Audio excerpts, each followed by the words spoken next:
The wind on Anskiat did not blow. It stated its opinion. 40-mile gusts that traveled horizontally across the shoulder of the mountain, carrying peat and ice and the particular conviction that anything standing upright was making an architectural error. Noor Shafiq had treated dislocated shoulders, spinal fractures, and a competitive rower who'd torn both rotator cuffs during a national final. She did not, as a rule, make house calls to abandoned buildings on Scottish mountains in February. But Moira Tulloch had appeared at the clinic door that morning with the expression of a woman who has been organizing other people's lives for 6 decades and doesn't intend to stop now. There's a man at the old Manse. He's been there since before the snow. He won't come down and he won't let anyone up. But I've heard him at night. The sound carries when the wind's right. Something is wrong with him, Noor. The kind of wrong you fix. So she climbed. Because Moira Tulloch did not phrase things as requests, and because Noor did not leave patients unassessed, even patients who hadn't asked to be assessed and who lived, apparently, in ruins.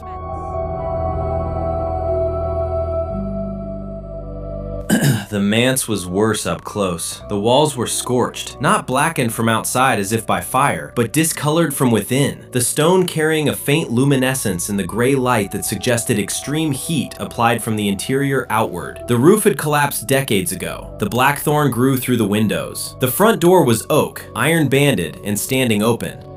She announced herself the way she announced herself at every patient intake. Clearly, professionally, with the specific warmth that says, I am competent and I will not hurt you, and I am not leaving until I've assessed the situation. My name's Noor. I'm the physiotherapist from the village clinic. Moira sent me. I'm coming in. No response. The wind pushed her forward. She stepped inside.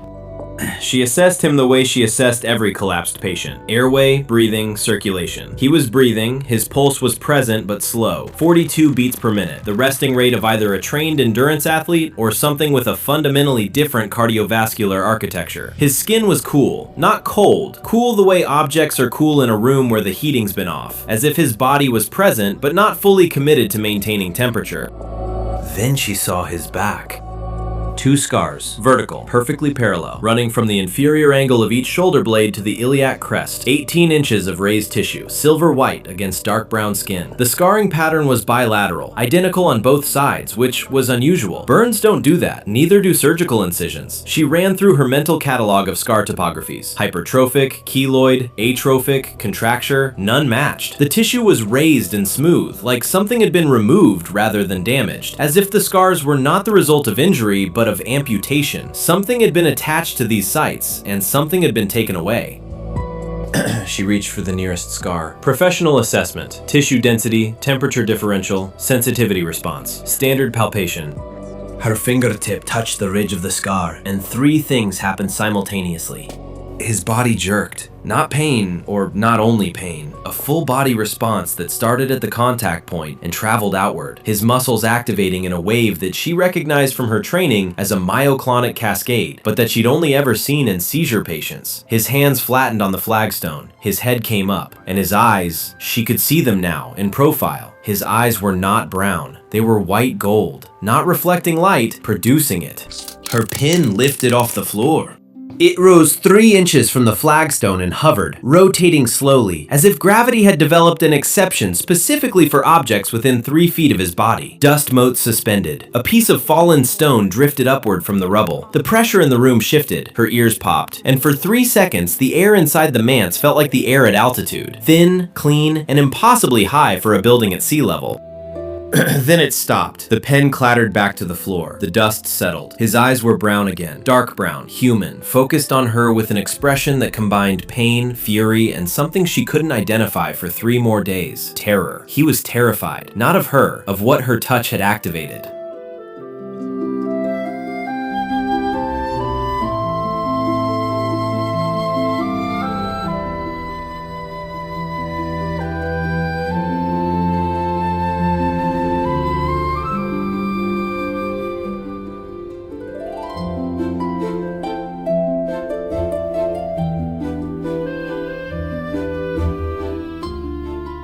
The please almost worked. It had the weight of someone who has practiced isolation for so long that asking someone to participate in it was the closest thing to intimacy he could offer. She didn't leave. Noor Shafiq didn't leave patients. Not the ones who asked her to stay, and especially not the ones who asked her to go. She opened her clinical bag, knelt on the cold flagstone, and began a systematic assessment of a scar pattern that violated everything she knew about how human bodies heal.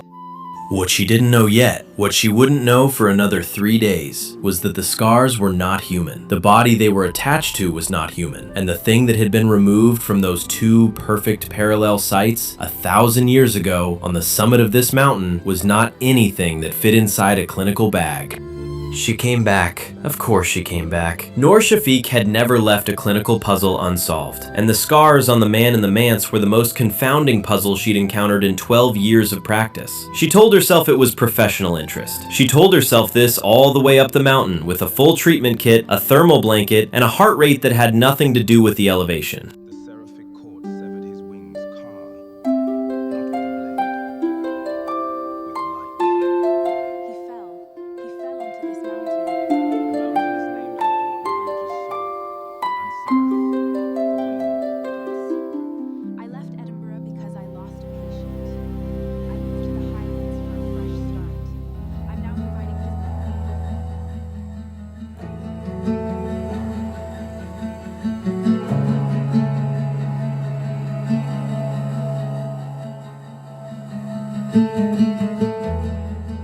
She would later describe this moment, to herself in the quiet of her cottage, to no one, as the moment the clinical framework collapsed and something else replaced it. Not unprofessionalism, not desire, something between the two that had no name in the treatment manual.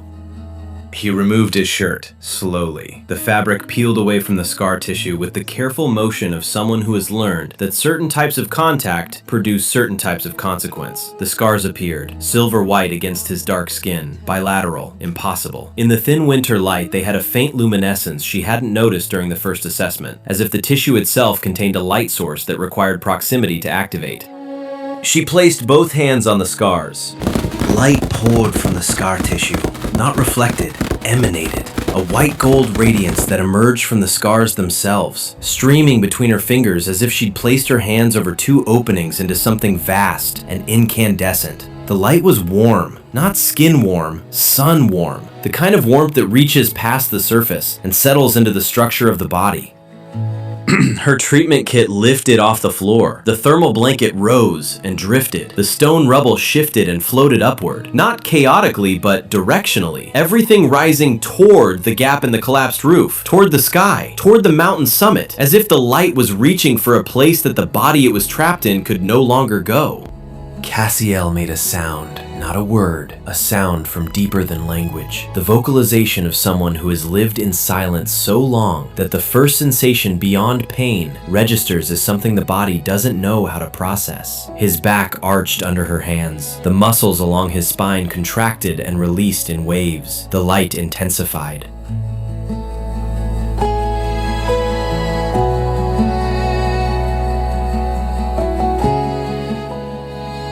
Silence! Her hand stayed. The light moved between her fingers like water. The manse was floating. Dust, rubble, objects, all suspended, all drifting upward. His back trembled under her palms.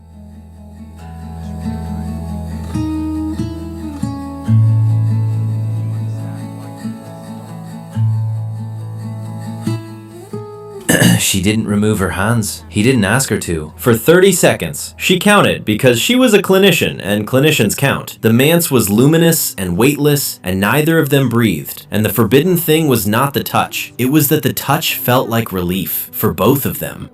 He told her in fragments, not all at once. His voice wasn't built for confession. It was built for observation, for the quiet narration of centuries spent watching without intervening. He told her the way a patient describes pain, circling it, retreating, approaching again.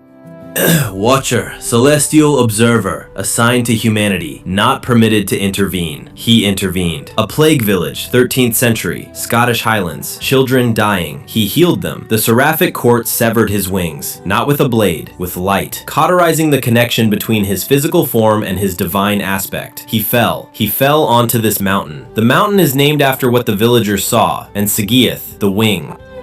1,000 years ago. And the scars still produce light when touched because the wings are gone, but the light remains. A phantom limb made of divinity, reaching for home through the hands of a physiotherapist from Edinburgh who doesn't believe in miracles, but who is currently surrounded by floating rubble and cannot explain it clinically.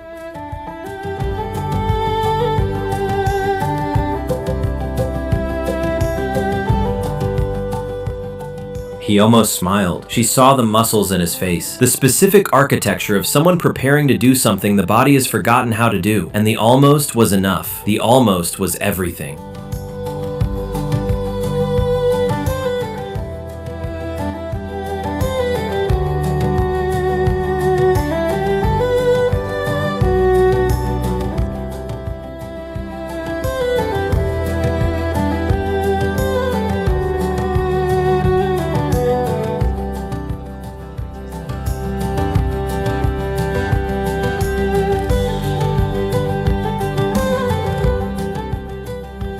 Noor sat at the table and felt, for the first time, a twinge in her shoulders. Both shoulders, symmetrical, in the exact locations where his scars began. She told herself it was postural strain from the climb. She told herself this for 2 more days. Then she stopped telling herself anything because the phantom ache in her shoulders had developed a rhythm, a pulse, and the pulse matched his heartbeat, which she'd memorized during the first assessment because she was a clinician, and clinicians remember vital signs. Not because she'd pressed her fingers to his wrist for longer than medically necessary and felt, beneath the slow 42 beats per minute, something much faster, the heart rate of something that used to fly. She treated him the way she treated every patient with chronic pain, systematically, patiently, with the clinical rigor that had made her one of Edinburgh's most effective physiotherapists, and the personal investment that had made her one of its most burned out. Myofascial release. Deep tissue work along the paravertebral muscles. The scars responded to sustained pressure the way extreme adhesion responds to manual therapy. Resistance, then release, then a loosening that felt less like tissue softening and more like something unclenching in a part of the body that clinical anatomy didn't name. The light came softer now. During the first session, it had been sudden and overwhelming, a burst that startled both of them. By the 4th session, it emerged gradually, as if the remnant Grace had learned to trust the pressure of her hands. White gold, warm, rising from the scar tissue in filaments that drifted upward through the collapsed roof toward the sky. And every time the light came, gravity loosened, gently. Her instruments drifted, dust floated. Once, during a session where she'd held both scars simultaneously for 45 seconds, she felt her own feet leave the ground, half an inch, maybe less. Enough to know that whatever lived in his scars recognized her touch as permission to reach upward.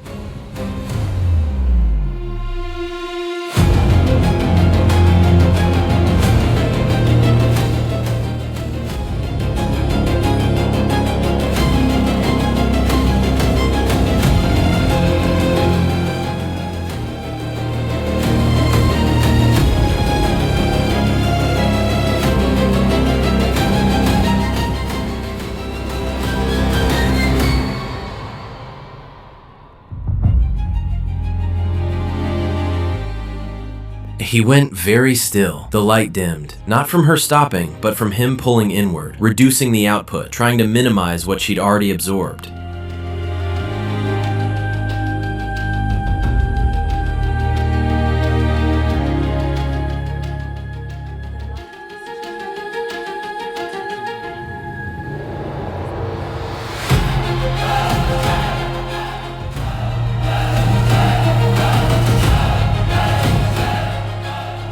If you want to see whether her hands can hold what heaven couldn't, subscribe to Underworld Romance. This story leaves marks. The 8th session was different, not because of the light. The light had become a constant, a measure of trust between their bodies, an indicator she read the way she read any vital sign. It was different because the phantom pain in her shoulders had changed. It wasn't borrowing anymore. It was building its own structure, a presence in her musculature that felt less like pain and more like potential, as if her body was developing the architecture for something it didn't yet have a name for. She was pressing both palms against his scars, his head bowed, the manse floating around them in a gentle upward drift, when the temperature changed. The air went cold. Not winter cold, absence cold. The specific temperature of a space where warmth has been conceptually revoked. The light from Cassiel's scars didn't dim, it contracted, pulling inward, retreating under her palms like a living thing that had detected a predator. The Seraphic Warden did not announce itself. It didn't need to. Every object that had been floating crashed to the ground simultaneously. Cassiel's body went rigid under her hands. The scars sealed, not healed, but closed. The light snuffed as if a valve had been shut from the inside. My shoulders knew where you were.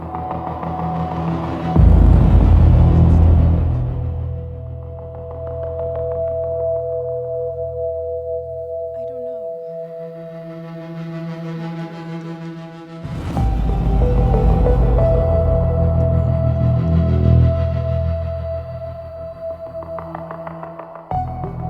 Urian's presence was an architectural event. The Manse's remaining walls bowed slightly outward, as if the structure couldn't contain what had arrived inside it. The temperature continued dropping. Noor's breath fogged, and her fingers, still on Cassiel's back, still touching the now sealed scars, began to burn with cold.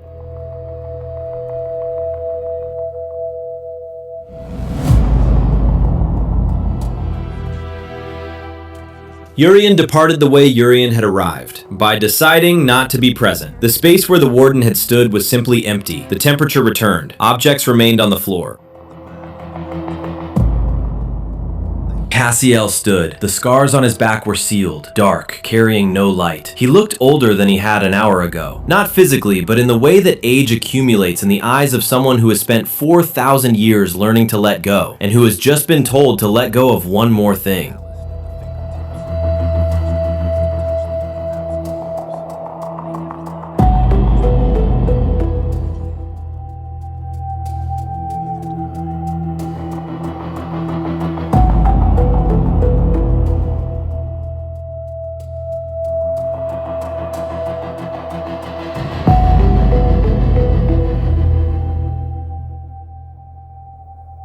Not the last.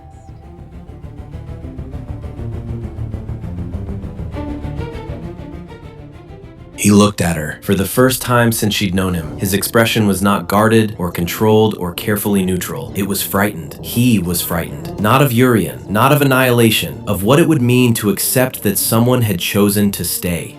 He walked out of the manse and up the mountain, toward the quarry, the glacial hollow where he'd fallen 1,000 years ago. She watched him go. The phantom ache in her shoulders screamed. Not pain now, absence. The specific emptiness of a place where something should be. She felt him leaving through her body, the way she'd felt every healing session through her body, somatically, structurally, in the architecture of her own damaged shoulders. And she understood, as the last of his warmth faded from her hands, that he was not going to the quarry to wait for the new moon. He was going to let Urian take him. Because Cassiel had been a watcher. His entire existence was built on observing suffering without intervening. And the one time he'd intervened, the plague village, the dying children, the punishment had been 1,000 years of exile. He would not let his intervention hurt someone again. She reached for her jacket and started climbing. The quarry was a wound in the mountain, a glacial hollow scooped from the granite near the summit, where the wind was so constant that nothing grew, and the stone floor was polished smooth except for the marks. The marks were not natural. They were gouges, long, parallel, dug into the rock face by something that had hit the ground from a great height and dragged itself across stone before it stopped. Noor climbed in the dark. The trail was invisible. She followed the ache. The phantom pain in her shoulders had become a compass, pulling her upward with directional certainty, as if the architecture her body had been building in the weeks of healing sessions was designed for exactly this, finding him when he didn't want to be found. The wind hit her at the ridge's edge, 40 miles an hour, horizontal, cold enough to make her eyes stream. She couldn't feel her hands. She couldn't feel anything except the twin points of pain in her shoulders, burning like brands. And beneath that pain, something deeper, the resonance of his remnant grace, calling through whatever connection they'd built across 8 sessions of her hands on his scars. She saw the light before she saw him. It poured from the quarry like a beacon, white gold, vertical, rising from the hollow into the sky, as if the mountain had opened a channel to something above and the light was trying to return to it. It was the most light she'd ever seen from the scars. It was the most light the scars had ever produced, because the scars were open, because Cassiel had stopped holding them closed.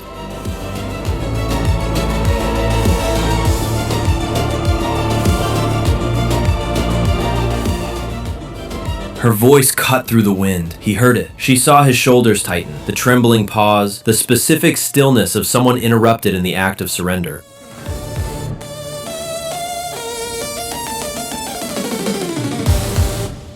This changes nothing with the court.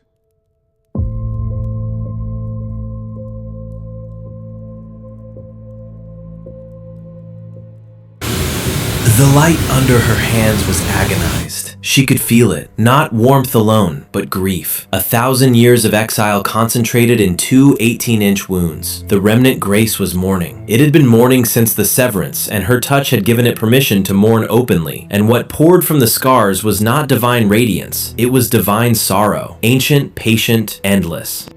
She pressed harder, and she gave it something else. Her guilt, the patient she'd lost in Edinburgh, the 2 years of numbness, the running, from the practice, from her colleagues, from anyone who might look at her and see a healer who'd failed. She pressed her palms into the scar tissue and she stopped managing the guilt and let it go. Not into him, into the scars, into the light, into the space where his wings had been, which she now understood was not a wound but a doorway, closed from the other side but not locked. The light changed. Not color, temperature. The agonized, grief-stricken radiance shifted to something warmer. Not sun warm, skin warm, human warm. The specific temperature of hands on damaged tissue, of pressure held long enough for the body to stop bracing and start trusting. The phantom pain in her shoulders transformed in the same instant, the ache becoming, for the first time, something recognizable. Not his wings transferred to her body learning to carry a connection that she had chosen. The scars didn't close, but they stopped bleeding light like wounds and started radiating it like warmth, steady, controlled, hers. Urian assessed. That was the warden's function, assessment. And what Urian saw was not a violation of the sentence. It was something the sentence hadn't predicted. A human whose touch had transformed the remnant grace from anguish to warmth. Not restored it, not healed it, changed its nature. The wings were still gone. The fall was still permanent, but the light that remained in the scar tissue was no longer reaching for heaven. It was reaching for her hands. Urian paused. The Seraphic Warden, designed for certainty, built for the binary clarity of law and sentence and execution, paused. And in that pause, the truth Urian feared became visible. Cassiel's crime, healing the dying, intervening in mortal affairs, caring too much, was not a flaw in his celestial architecture. It was the point. It had always been the point. And a mortal woman with strong hands and professional guilt had just demonstrated it with more clarity than 4,000 years of exile.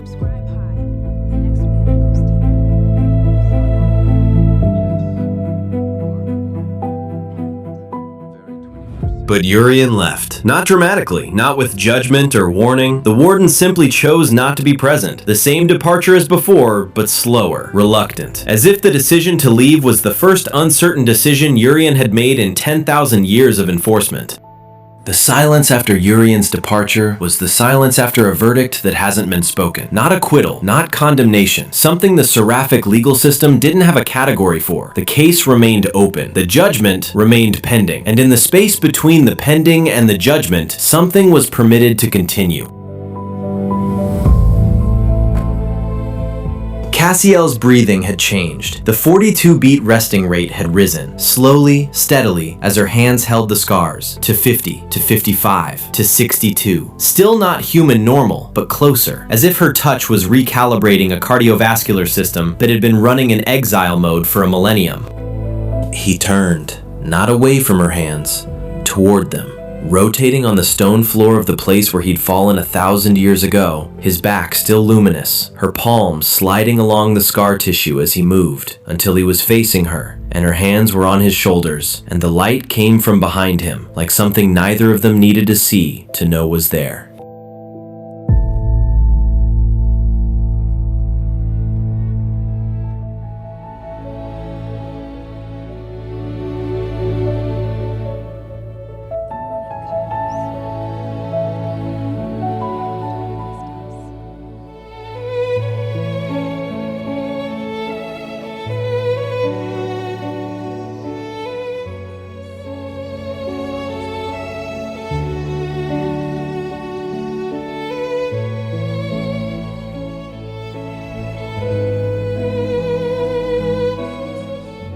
The Kori was quiet. The wind had returned, gentler now, as if the mountain had decided to be less emphatic.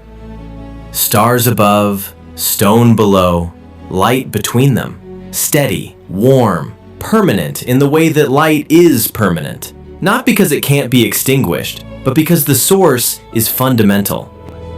He would not fly again. The wings were gone, and the severance was not the kind of damage that reverses. But the scars remained, and the light remained, and her hands remained. And for the first time in 1,000 years, the pain in his shoulders felt like something other than punishment. It felt like being held.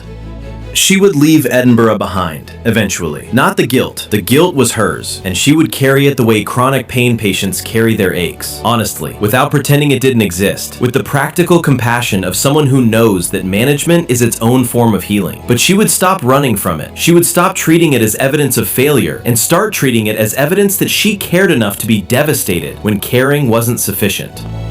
The man on the mountain, the healer from the village, the scars where his wings used to be, and her hands, warm, strong, calloused at the fingertips, the first hands to touch them in 1,000 years. Not the last.